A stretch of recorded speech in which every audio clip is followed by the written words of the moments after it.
gustaría empezar este módulo comentándoos algunas cosas que me han pasado en la vida corta de emprendedora que he tenido, porque siempre digo que después de psicología me tuve que hacer otra carrera, que fue la carrera del emprendimiento, que se puso muy de moda y que está muy de moda, pero que ciertamente la gente tiene que saber dónde se está metiendo.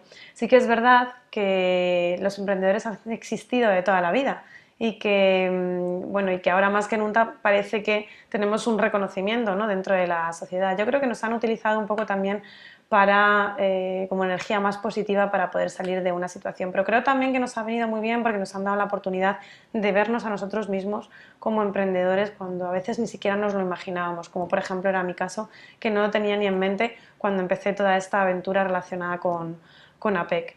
Entonces, lo primero que me gustaría deciros es que el proyecto APEC era un proyecto que efectivamente quería cambiar las cosas, ¿no? Quería cambiar realidades. Entonces, a mí me dieron dos consejos, y uno es que si tu proyecto quería ser muy novedoso, muy innovador, que cambiara una realidad, tenía que tener dos cosas: tenía que ser una idea genial y tenía que ser una idea súper creativa, ¿no? Y esto es un poco lo que te vienen diciendo en el mundo del emprendimiento y en el mundo de la innovación. Si quieres cambiar una realidad tienes que ser muy innovador. Yo me encontré con un aprendizaje, con un primer aprendizaje, y era que a todo el mundo les suenan los programas de Supernanny, de Hermano Mayor, y además los hemos comentado en distintas circunstancias en este curso.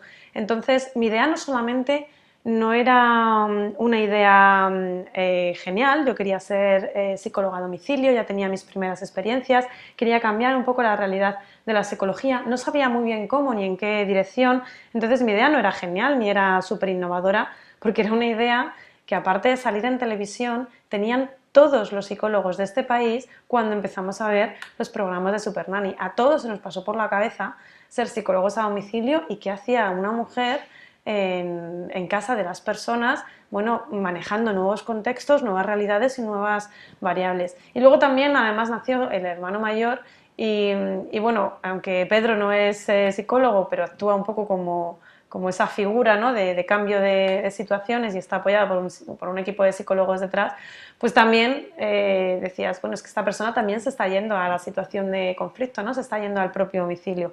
Así que ni mi idea era innovadora, porque sí que es verdad que estuvo muy a la par con los programas de Supernanny, y tampoco era una idea que tuviera yo sola, sino que la tenían todas las personas de este país, o por lo menos todos los psicólogos de este país. Entonces, si una idea la tiene mucha gente, deja de ser una gran idea. Y si una idea sale incluso en televisión, deja de ser una idea creativa. Estas son un poco las dos cuestiones que yo me tuve que plantear cuando estaba dentro del mundo del emprendimiento, y la gente le contaba lo que quería hacer, que quería hacer un proyecto de apoyo psicológico a domicilio, y bueno, pues a lo mejor no tenía todo el apoyo del mundo precisamente por este tipo de cuestiones. No obstante, lo que sí que me gustaría deciros es que para mí la creatividad o la innovación, aparte de todo lo que penséis que pueda significar, que seguramente sea correcto, tiene otros significados. Para mí, uno de los significados más importantes es que la creatividad sin tiempo no es nada. Es decir, para que tú una idea la puedas llegar a convertir en creativa y realmente sea innovadora, necesitas tiempo. Normalmente la gente relaciona el tiempo de dedicación a las horas de trabajo, al esfuerzo, y es verdad, es muchísimo trabajo emprender algo y es muchísimo trabajo crear tu propio proyecto, y muchas horas de dedicación, pero son horas de dedicación que empleas en creatividad. Luego, otra de las cosas que también he aprendido: trabajo en equipo es muy importante, y nos han dicho que emprender, trabajo en equipo, saber resolver conflictos, tomar decisiones, son conceptos de habilidades socioemocionales que tenemos que integrar dentro de nuestro día a día en la gestión, ¿no?, de un proyecto. Pero hay un concepto que se nos olvida, o que parece ser que se olvida bastante, que es el concepto de inteligencia emocional. Es un concepto donde trabajas el proyecto desde una perspectiva de educación emocional, donde te encuentras a la persona que tienes delante no como un trabajador o como un compañero, sino como una persona que está contigo dentro de una aventura, y donde sus opiniones, sus manifestaciones y bueno, sus formas de pensar siempre pueden estar integradas. El concepto de inteligencia emocional en los proyectos y en las empresas es algo que no está lo suficientemente trabajado, y es muy importante desarrollar habilidades mucho más de lo que hemos podido desarrollar hasta ahora, que tienen que ver sobre todo con la empatía y sobre todo con la asertividad. Todo se puede decir, incluso lo a disgusto que estás dentro de una situación, si buscas las palabras adecuadas. Y todo el feedback, incluso aquel feedback más doloroso, pero que seguramente que si lo dicen con las palabras adecuadas puede ser muy, muy, muy constructivo. Otra de las cosas que para mí significa mucho dentro de la carrera de emprendimiento y dentro del mundo de la empresa es la metáfora del iceberg. La punta del iceberg es la idea que tú tienes, es aquello que dejas ver a los demás y es algo muy, muy pequeño, pero realmente luego cuando tienes todo detrás, un proyecto en la cabeza, que estás pensando en él un día tras otro, tienes un bloque de hielo que sustenta una punta del iceberg y que le da forma y le da sentido. Entonces, lo más importante de ese bloque de hielo son las personas que hay detrás. La idea es lo que la gente ve y con lo que se queda, y es esa punta de iceberg, pero las personas que hay detrás es un gran bloque de hielo debajo y es lo más importante. Yo siempre pongo mucho más en valor a las personas que hay detrás de una idea que a la idea en sí mismo. Efectivamente tiene que ser una idea que te enamore, tiene que ser una idea que para ti signifique algo y que, bueno, pues que tenga un gancho, ¿no? Y que tenga un discurso adecuado para poder convencer y para poder conseguir recursos y movilizarlos, pero más allá de eso es mucho más importante la gente que hay detrás. Y yo siempre digo lo mismo siempre que me lo preguntan o siempre que tengo la oportunidad. APEC es una idea, fue una idea, luego se transformó en realidad.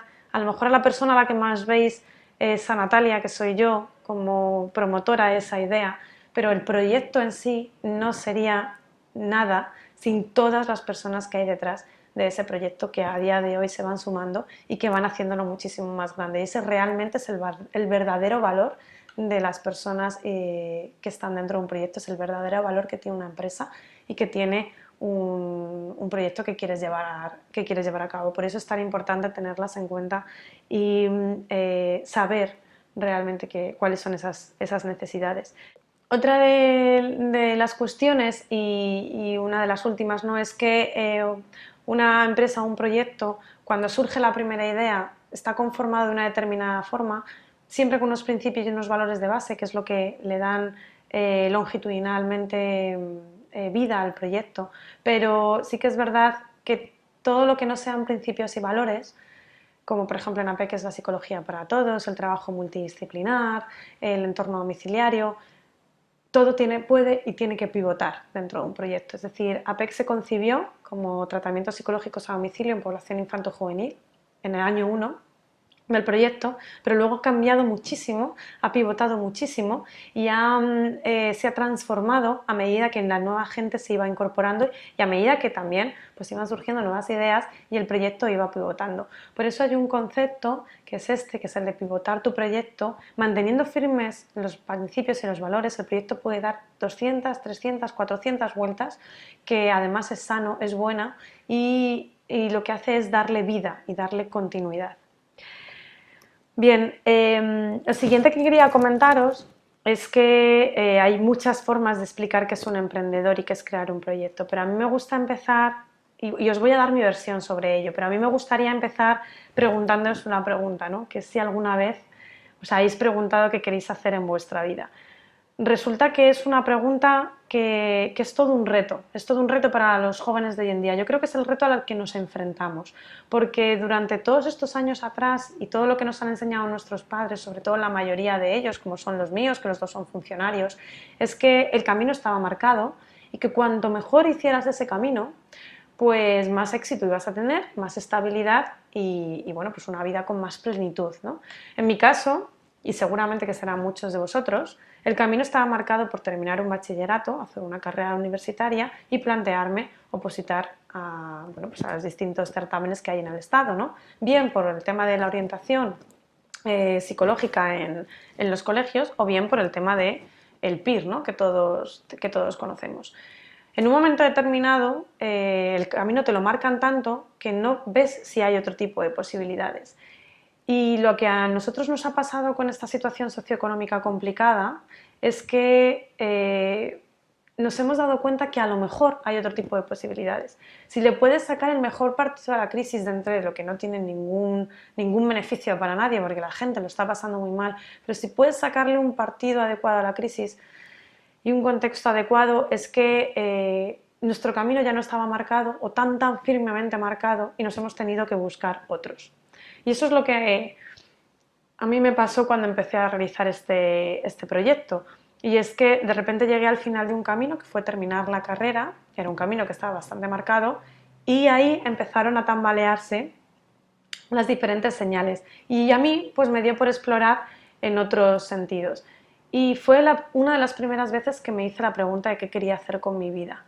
Porque a lo mejor no era capaz de contestarla al 100%, a día de hoy por suerte sí, y todos los pasos que hago en ese camino sirven para contestar a esa pregunta, pero anteriormente por lo menos sabía lo que no quería hacer, y lo que no quería hacer era seguir un camino que estaba firmemente marcado y que se empezaba a tambalear sabiendo que había otras opciones a mi lado. Entonces, hay un tipo de personas cuya única obsesión es contestar a esta pregunta, para que la contestación y los pasos que des en tu vida hagan que esa respuesta se haga realidad.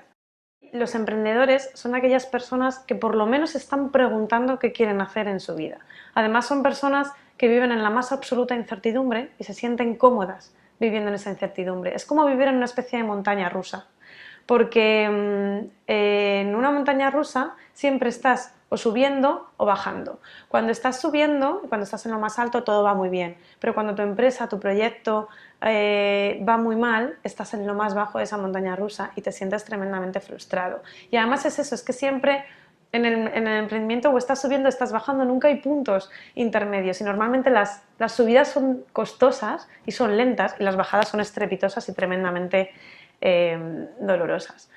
Para mí eso es algo relacionado con el emprendimiento. Por último, muchas de las charlas que veréis sobre emprendimiento, la gente anima a crear los propios proyectos basados en una premisa, que es que la gente que somos emprendedores y que hacemos este tipo de cosas estamos locos.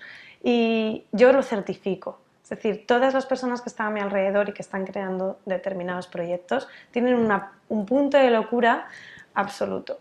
Pero lo más importante de ello es que para poder contestar a la pregunta de qué quieres hacer con tu vida, para que esa pregunta tenga una respuesta que puede ser distinta cada día, pero lo importante es que te lo hagas y que tengas una respuesta, tienes que tener una autoevaluación y tienes que conocerte muy bien a ti mismo, porque conociéndote muy bien a ti mismo podrás responder adecuadamente a esa serie de preguntas en tu vida. Y no todo el mundo está familiarizado con hacer una evaluación constante sobre sí mismo y sobre lo que le rodea. Los psicólogos yo creo que lo tenemos muchísimo más fácil, ¿no? Porque ya que lo tenemos que hacer con los demás, a veces nos salpica un poco a nosotros mismos y lo hacemos.